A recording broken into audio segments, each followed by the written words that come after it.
그럴 때 우리가 가는 곳이 있죠. 어디를 가나요? 돈이 조금 없으면 은행을 가게 됩니다. 가서 대출을 받으려고.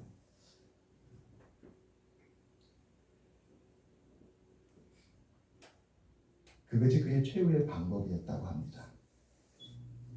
그런데 길 건너편에서 다리가 둘 다 없는 사람이 도로를 건너 이 헤롤드 아보트가 걸어가는 그 보도 쪽으로 오는 것을 그가 발견했다고 합니다. 두 다리가 없는 그는 놀랍게도 롤러스케이트 바퀴를 판자 밑에다가 고정시켰다고 합니다. 마치 우리가 겨울에 스케이트를 타듯이 판자 밑에 롤러스케이트, 누군가 버린 롤러스케이트겠죠. 그걸 재활용해서 바퀴만 떼어가지고 판자 밑에 붙인 거예요. 두 다리가 없는 장애자이니까 경제적으로 얼마나 형편이 어려웠을까 생각하게 됩니다. 그리고 전나무 지팡이라고 해요. 전나무는 특징이 곧습니다. 휘어지지가 않아서 반듯해요. 그러니까 그것으로 스틱이죠. 말하자면 이 바퀴 달린 판자 위에 두 다리가 없으니까 앉아서 이 바퀴 달린 판자가 자기의 다리를 대신하니까 앞으로 가려면 어떻게 되겠습니까? 스틱으로 바닥을 찍으면서 밀어내야 앞으로 가겠죠. 그렇게 계속 땅을 찍어내며 헤럴드 아보트 쪽으로 오고 있었다 합니다. 그리고 보도 끝에 닿자 그 사람은 이제 턱이 있으니까 올라서야 되잖아요. 그런데 턱 때문에 이 판자가 못 올라갑니다. 그러니까 바닥에 자기 두 손을 짚고 자기 몸을 일으킨 다음에 먼저 자기 몸을 보도 그 위쪽으로 올리고 그 다음에 판자를 다시 옮기는 것을 보았다고 합니다. 그때에 그 장애인과 헤럴드가 두 눈이 마주쳤대요. 그 장애인은 미소를 지으며 갑자기 만난 이 헤럴드 아보트에게 이렇게 인사를 건넸다고 합니다. 안녕하세요. 날씨 참 좋지요. 아주 해맑은 모습으로 그렇게 인사를 했다고 합니다. 헤럴드 아보트는 마음이 무거웠을 거예요. 얼굴은 그늘져 있고 도저히 웃을 수 없는 그런 상황이었겠죠. 가게를 다 정리하고 나니 마이너스였을 것입니다. 오히려 가진 것, 가게뿐만 아니라 자기 가진 걸 다 내줘야 정리가 됐을 거예요. 밀린 미수금들 다 갚아야 되잖아요. 물건을 외상으로 띄워서 파는데 물건이 안 팔리니까 띄워온 외상값은 다 빚으로 남았으므로 그걸 다 내줘야 되지 않습니까? 그러니 어디 헤럴드 아버지 얼굴에 웃음이 있겠습니까? 그런데 이 장애인이 그에게 밝게 웃으면서 날씨가 참 좋습니다. 안녕하세요. 그렇게 인사했다는 것입니다. 그 사람이 길모퉁이로 사라질 때까지 장애인의 뒷모습을 물끄러미 바라보는 동안 헤럴드는 이렇게 생각했다고 합니다. 나는 두 다리가 멀쩡해서 자유스럽게 어디라도 걸어 다닐 수가 있지 않을까. 나는 두 다리가 있어서 저 사람이 그토록 소망하던 어디든지 갈 수가 있지 않은가. 저 사람은 두 다리가 없는데도 행복하고 명랑한 태도로 자신을 잃지 않고 견뎌내는데 사지 육신이 멀쩡한 내가 그것 하나 해내지 못할까 하고 생각할 용기가 생겼다고 합니다. 그것 하나 해내지 못할까? 그건 무엇이었을까요? 그것은 그의 사업이었고 그의 가게였지 않을까 싶습니다. 한번 실패하고 나니까 2년 동안 애를 썼는데 가게가 결국은 폐업을 하고 나니까 마음에 낙심이 오고 마음에 좌절이 오는데 그 다음에 내일이 두려워지는 거예요. 내가 과연 무슨 일을 할 수 있을까? 내가 다시 뭘 하더라도 과연 성공할 수 있을까? 이 가게 일에 내가 실패했는데 나에게는 실패뿐이 아닌가 이렇게 낙심했다는 것이었습니다. 그런데 그가 그 두 다리 없는 장애인을 보니까 저 사람은 두 다리가 없는데도 저렇게 해내는데 나도 해낼 수 있겠다라는 자신감이 마음 깊은 곳에서 불뚝 올라왔다 합니다. 여러분, 여호와의 말씀은 우리 발의 등이요 길의 빛입니다. 하나님의 말씀이 우리 심령에 들어오게 되면 그 말씀은 우리의 마음을 밝혀서 우리를 일어나게 합니다. 아멘. 헤로드는 자신감을 가지고 은행을 찾아갔습니다. 원래는 일자리를 얻기 위해 캔자스 시티로 가야 하기에 나는 대출이 필요합니다. 그곳에 갈 수 있는 돈을 대출해 주세요라고 말할 생각이었다고 합니다. 헤로드는 그런데 마음을 바꿨다고 합니다. 마음속에서 일어난 용기는 그의 말을 바꾸었고 그의 생각을 바꾸었고 그의 판단을 바꾸었고 그리고 그가 은행 직원에 요구했던 것을 바꿨다고 합니다. 그리고 은행 직원도 놀라운 일을 놀랍게 그에게 응답했다고 합니다. 헤로드는 이렇게 말했습니다.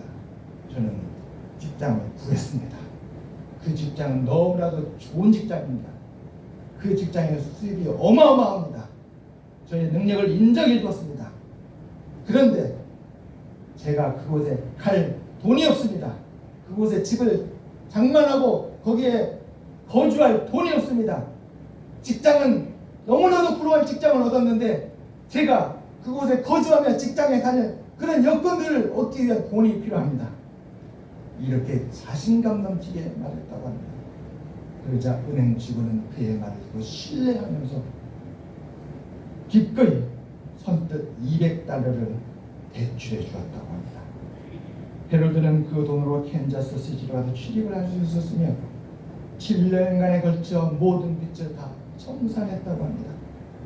헤로드는 이런 글을 화장실 거울에 붙여놓고 매일 아침 면도할 때마다 읽는다고 합니다. 구두가 없어서 의기소침해지면 길에서 만났던 다리 없는 사람을 생각하자. 내 마음에 다시 낙심이 찾아오면 내가 다시 이전과 같이 가난하게 되어서 구두조차도 신을 수 없는 그런 형편이 된다면 나는 그때 나에게 용기를 주었던 그 다리 없는 그 사람을 생각하자, 다시 생각하자, 이렇게 글을 적어놨다고 합니다. 여러분, 한 가지 물어보겠습니다. 오늘 예레미야 32장까지 왔습니다. 여러분, 예레미야 선지자는 이 예화에 등장하는 사람 중에 누구라고 생각하십니까? 여러분이 지금까지 보았던 예레미야 선지자는 이 예화에 등장하는 누구와 가장 가까운 사람이라고 생각합니까? 여러분, 예레미야서에는 예레미야만 나오시 아니라 하나님도 나옵니다. 여러분이 예레미야 선지자를 통해서 보았던 그 하나님은 이 예화에 나오는 인물들 중에 누구와 가장 가까운 것 같습니까? 마지막으로 하나 더 물어보겠습니다. 예레미야서를 읽고 거기에서 예레미야를 보고 하나님을 바라보았던 여러분들, 여러분 자신은 이 예화에 누구와 가장 가까운 것 같다고 생각하십니까?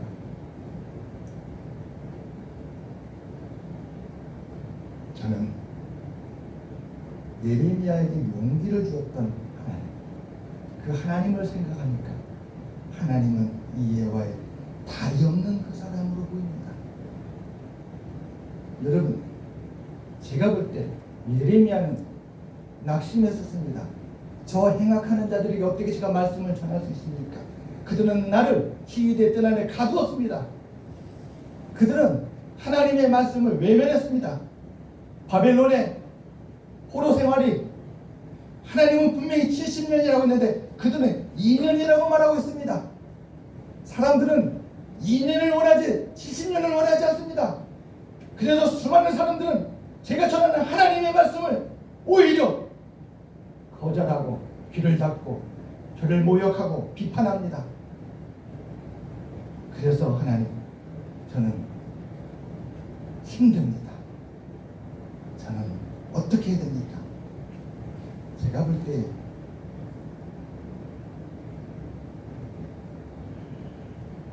가게 문을 닫고 절망하고 낙심하여서 이 캔사스 시티에 가야 되는데 이 은행 직원이 나한테 대출을 해줄까 말까 고민하는 바로 이 헤롯 아보트가 예레미야처럼 보입니다.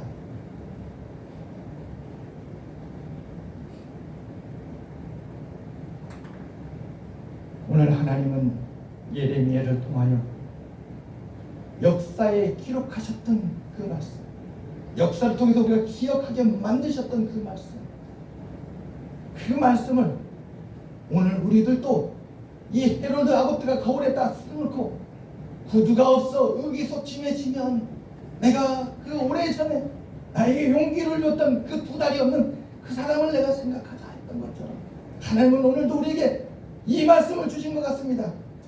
29장 13절과 14절 말씀입니다. 너희가 온 마음으로 나를 구하면 나를 찾을 것이요 나를 만나리라. 이것은 여호와의 말씀이니라.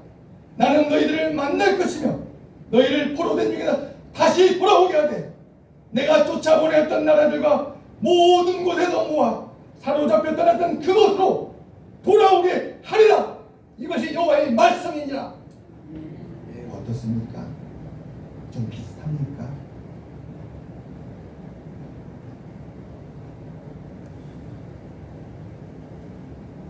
이 헤롯 아보트는 현실은 절망이었지만 마음 깊은 곳에는 소망을 잃지 않았습니다. 내가 여기서 포기하면 안 되는데, 다시 일어나야 되는데, 여기서 끝나서는 안 되는데, 내게 힘이 너무 부족하구나.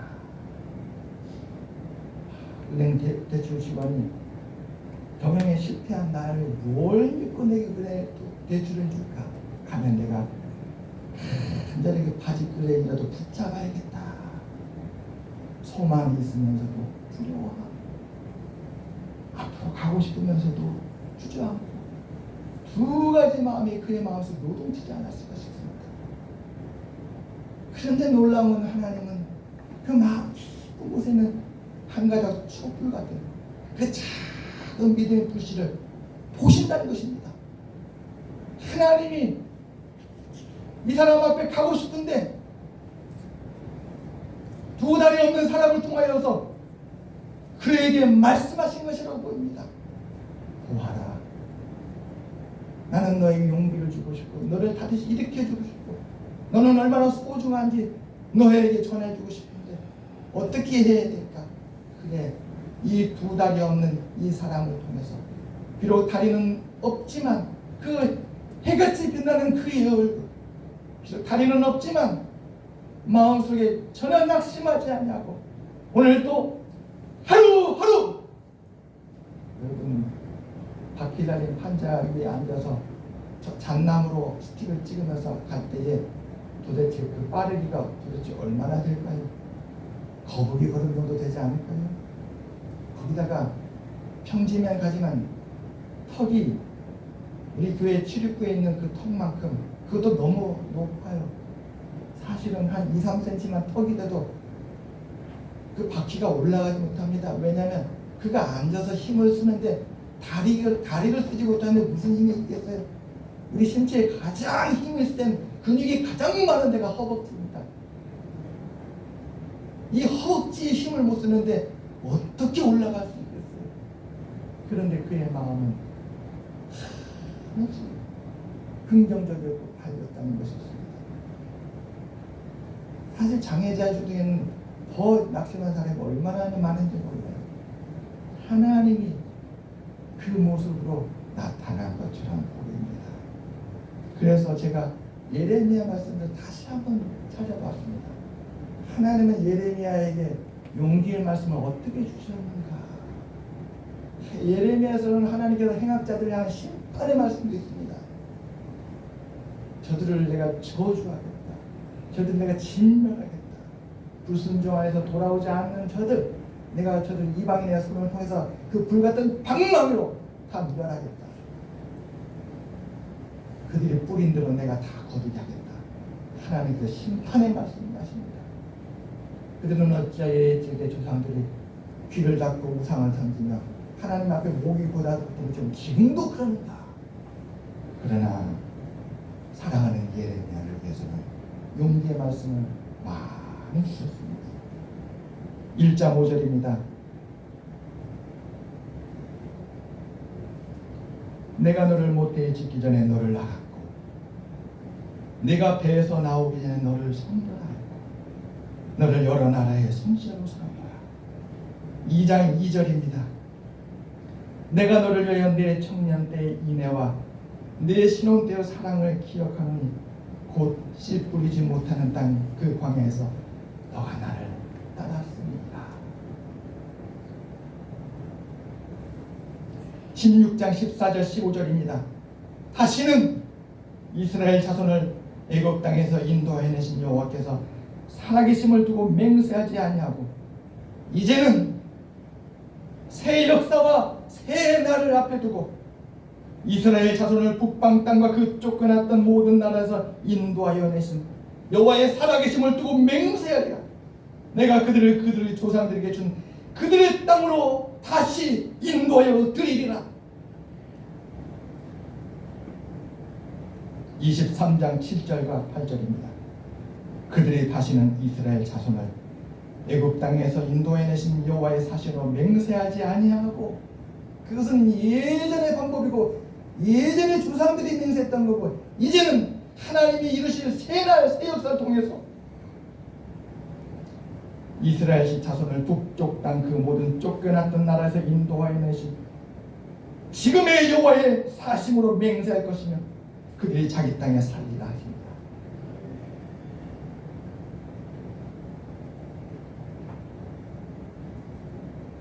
(23장 39절과 40절입니다) 내가 너희를 온전히 잊어버리며 내가 너희와 너희 조상들에게 준 이 성읍을 내 앞에서 내버려 너희는 영원한 지옥과 잊지 못할 영구한 수치를 당하게 하리라.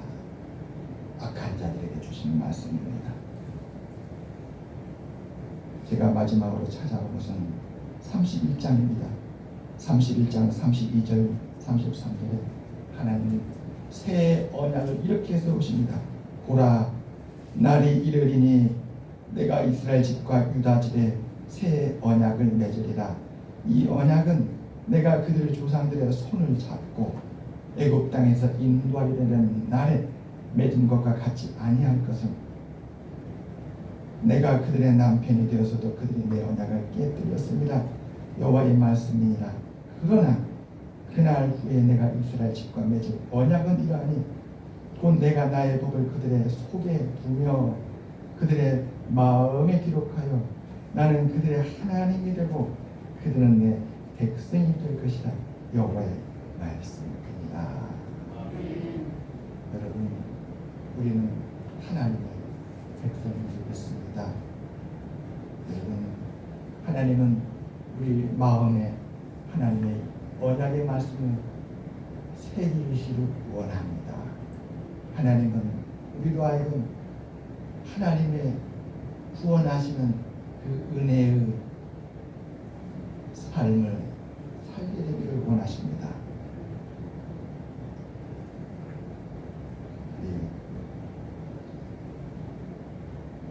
우리에게 용기를 주시는 하나님은 우리를 용기를 주시고 우리를 다시 일으켜 주시며 인도해 주실 것입니다.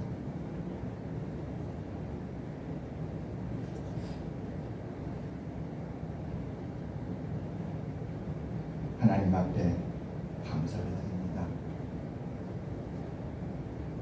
그래요. 어제 제가 우리 청년 집사님들에게 또 제 아내에게 그런 말을 했습니다. 이번 한 주간 동안에 참 바빴습니다. 동명에 가면 대훈 유통이라고 대시하는 마트가 있는데 목요일부터 갔는데 처음에는 30% 세일하더니 금요일, 토요일은 50% 세일로 모든 걸 다 처분하는 것입니다. 그래서 우리 교회에 필요한 것이 무엇일까? 여러분, 화장실에 가면 원목마루도 깔아놨고 신교실 입구에도 깔아놨고 우리 지하 예비실 들어가는 데 깔아놨어요. 50% 세일하길래 2박스를 사다가 깔아놨습니다.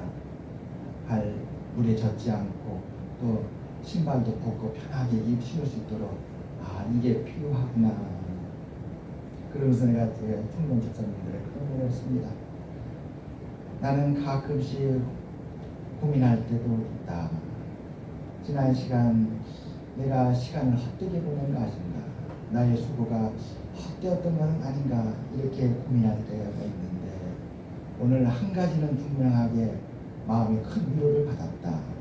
다른 것이 아니라 대웅유통이라는 것은 장사가 안 돼가지고 이제 다 그 가게를 접고 다른 데로 옮겨서 다시 장사를 하는 것입니다. 동명에 다이소가 생기니까 사람들이 거기에 다 몰려가서 물건들 제가 보니까 라벨이 제조 날짜 2021년, 2022년도에 그때까지 장사가 되고 멈춰가지고 그 위에 안 팔린 물건들이 그렇게 다 재고가 돼서 쌓여 있었던 거예요. 그런데 30%가 됐든 50%가 됐든 제 눈에는 그것이 너무 귀하게 보였어요. 우리 교회에 필요한 것들, 쓰레기통에 그 쓰레기 짓는 집게도 필요하지. 우리 성도님들 올 때에 또 뭐가 필요할까? 우리 교회 또 뭐가 필요할까? 우리 친구실 들어가는 그 센서등이 이게 켜졌다 꺼졌다, 어떨 때는 아예 꺼지고, 그래 센서등도 바꾸자. 지하의 교육관 기도실에 보면 저 끝에 형광등이 안 나온 지가 벌써 거의 1년이 돼가는 것 같은데, 그래 그것도 갈자. 우리 주방에는 또 뭐가 필요할까? 우리 본당에는 뭐가 필요할까? 그래서 차에 가득 싣고 왔는데 제 마음속에 제가 우리 청년 목사님께 고백했어요. 내가 지난 시간 우리 교회 필요한 걸 중에서 업자들한테 다 맡기고 가장 좋은 곳으로 다 설치하고 그렇게 했었더라면 나는 이것을 귀한 걸 여기지 않았을 것이다. 교회가 어렵다 보니 우리 성도님들과 함께 두 손을 걷어붙이고 땀을 흘리면서 일해야 됐고, 남이 버린 거 갖다가 다 세척해가지고 다시 재활용해야 되고, 그렇게 나름대로 교회를 섬기다 보니 이것이 나에게는 너무나 귀한 것으로 보였다. 하나님은 나를 지난 시간 가난한 마음을 갖게 하사 이렇게 오늘같이 기쁨을 얻게 하였다라고 제가 고백했습니다. 여러분, 시간은 소중합니다. 시간의 주인은 하나님이십니다. 시간을 계획하신 분은 하나님이십니다. 왜 하나님께서 사랑하는 이스라엘 백성들을 저 바벨론의 포로로 끌려가서 그 포로 생활을 70년이라는 긴 세월 동안 하게 했을까요? 거기에는 하나님의 뜻이 있습니다. 하나님 예레미야를 통해서 오늘 말씀해 주십니다. 그들에게 말하거라. 그 포로된 땅에 가서 집을 짓고 밭을 갈며 그곳에 경작하고 거주하도록 하라. 나의 생각은 재앙이 아니라 평안이라. 내가 그들을 그 땅에서 돌보고 그 땅에서 번성하게 할 것이다. 너에게 미래와 희망을 주는 것이다. 그 70년은 번성의 날이었고 그 70년은 희망의 날이었고 그 70년은 은혜의 날이라는 것이었습니다. 하나님이 그렇게 미래를 계획하시고 준비하시고 이끄신다고 예레미야에게 말씀했습니다. 그런데 악한 거짓된 선지자들은 그들을 유혹하고 하나님의 말씀을 가로막는 것입니다. 예레미야의 말을 듣지 마십시오. 어떻게 사랑하는 하나님의 백성들을 저 절망적이고 고통하고 비참한 그 포로 생활에 70년을 허락하시겠습니까? 아닙니다. 하나님이 내게 말씀했습니다. 그 고통에 따른 2년입니다. 2년이면 끝나고 돌아올 것입니다. 여러분 생각에 희망을 주시는 하나님의 말씀이 무엇이라고 생각합니까? 2년 만에 돌아온다면 어떤 마음을 가질까요? 그 바벨론 땅에 살 때에 집을 짓겠습니까? 그 바벨론 땅을 개간하고 씨를 뿌리겠습니까? 그 바벨론 땅에 자녀를 낳고 번성하시겠습니까? 아닙니다. 내가 이곳에 거주할 것을 내가 정해놓고 그래 여기 2년이다. 그 선지자의 말이 내 마음에 너무 흡족하다. 나도 그걸 원했는데 하나님이 그렇게 말씀해 주더니 그래 이곳은 타양 땅이고 내가 거주할 땅이고 저주의 땅이고 이곳은 믿음의 땅이 아니고 축복의 땅도 아니고 내 자신을 비참하게 보게 되고 이 땅에 거주하는 동안은 나는 내 자신을 더욱더 희망이 없이 낙심하는 땅이구나. 어서 돌아와야지. 그렇게 보고 그 땅에 가는 백성들은 어떤 마음을 살까요? 무엇이 여러분 생각에는 진정으로 이들을 위한 것이라고 하면 그들이 그 포로 생활 바벨론에 끌려가는 것은 그들의 행악 때문에 그렇습니다.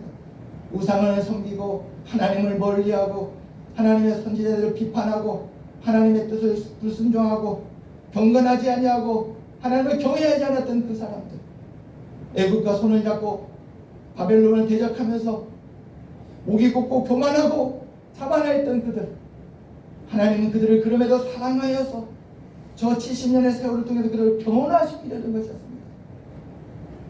여러분, 저 바벨론을 하면 두려워하지 마세요.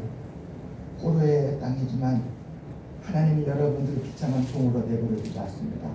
왕이 나서서 마음을 바꿔서 여러분을 존귀하게 대하고 여러분이 따로 거주할 그 장소를 정해줘서 옛적의 요셉의 때에 애굽왕 바로가 요셉과 야곱의 가족들을 위하여 그 고센 땅이라는 좋은 곳에 그들이 거주하게끔 허락했던 것처럼 하나님은 저 바벨론 땅에 여러분이 하나님을 예배하고 하나님을 섬길 수 있도록 분리된 곳에 땅을 줄 것이고 하나님 그 땅에 축복해 주셔서 가나안 땅에 있었던 것 부족하지 않도록 여러분이 씨를 뿌리면 그 씨가 자라도록 비를 주실 것이고 여러분이 그 땅을 개가하면 하나님께서 가을에 소출할 수 있도록 양식을 주실 것이고 하나님은 그 땅의 왕과 그 땅의 신하를 통해서 여러분을 지켜주시고 여러분이 그 땅에서 마음을 하나님께로 더 돌릴 수 있도록 인도해 주실 것입니다.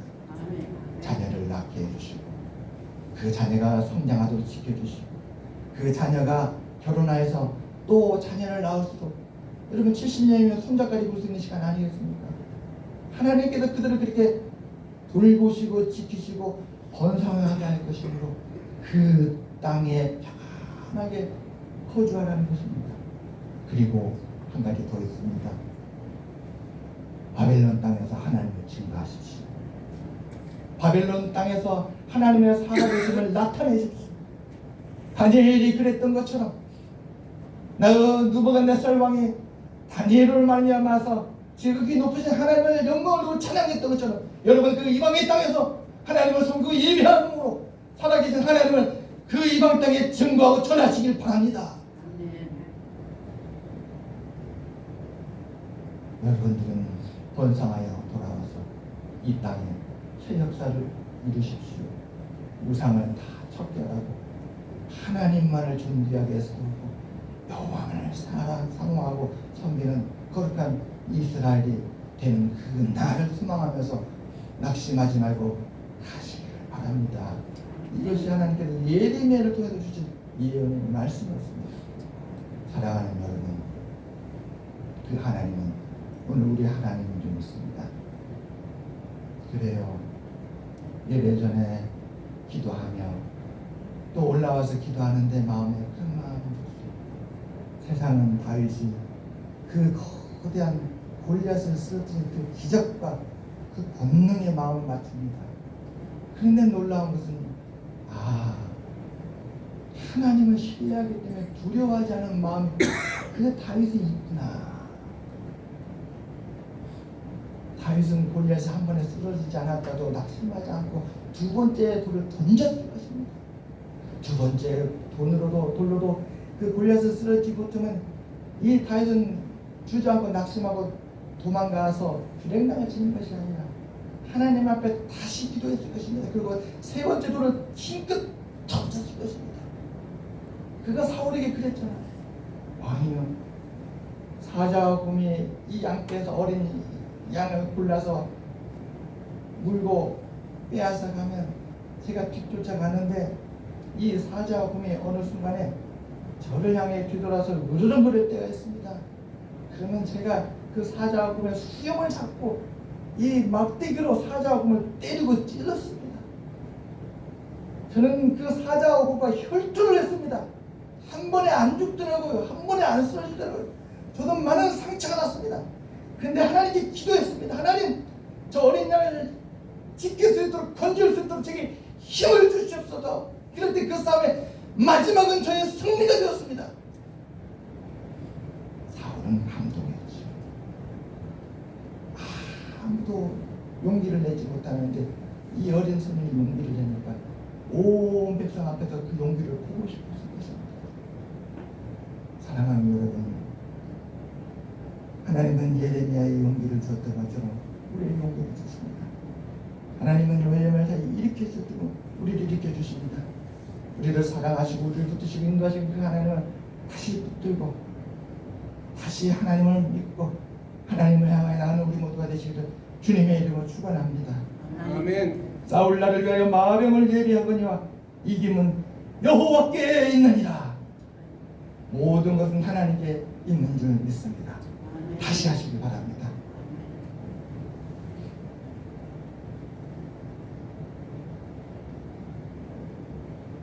고민을 세지 말고 축복을 손꼽아라. 포로지에서 어떻게 살아야 될 것인가? 포로지를 향한 하나님의 계획이 있습니다. 오늘 우리의 삶을 향한 하나님의 계획이 있습니다. 다 잃어버린 것 같고 다 따는 것 같지만 우리를 향한 하나님의 계획이 있습니다. 오늘 우리의 삶이 마치 포로지와 같이 나무 땅에 있는 거고 나무 자리에 있는 것 같고 남의 삶을 사는 것 같다 할지라도 그러나 우리를 향한 하나님의 계획이 있습니다. 우리의 고민을 세지 말고 축복을 손꼽으며 하루를 견디며 하나님의 은혜로